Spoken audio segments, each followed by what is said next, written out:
I've noticed something over the last few years, and I don't think I'm alone. People with decades of experience are still thinking clearly, still noticing patterns, still connecting dots, but they're being talked around instead of listened to, not with hostility, with indifference. At family gatherings, in public conversations, even in professional settings, time feels shorter, the stakes feel higher, and yet, for many people, their voice feels smaller. That isn't bitterness, it's disorientation. Money doesn't stretch the way it used to. Technology is advancing faster than anyone expected. And there's an unspoken message floating around that says, this is a young person's world now. That can be deeply unsettling for people who spent their lives solving problems, leading teams, and making decisions that actually mattered.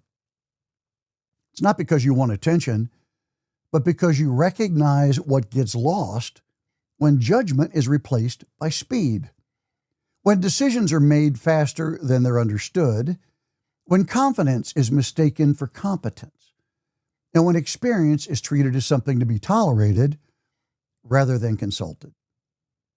This isn't a generational failure, it's a structural failure.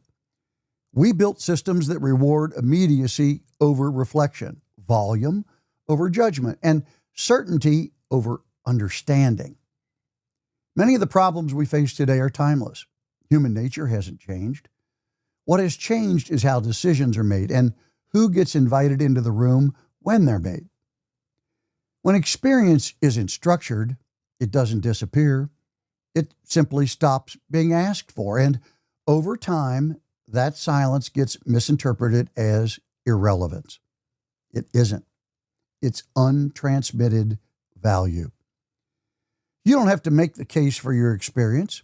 There's a simple, dignified way for your wisdom to be shared on your own terms, allowing its value to speak for itself. That doesn't require convincing, it doesn't require performing, and it doesn't require shouting into the noise. It requires clarity, structure, and an understanding of how influence actually works now. For some people, that means organizing what they know into something that still serves, professionally, intellectually, even financially. For others, especially those stepping into leadership or public life, it means understanding how influence, communication, and decision-making actually operate today. Different paths, same starting point, clarity about what you know and how it's applied. If any of this resonates, the next step isn't commitment, it's perspective. I built a simple way to explore whether your experience still has a place and how.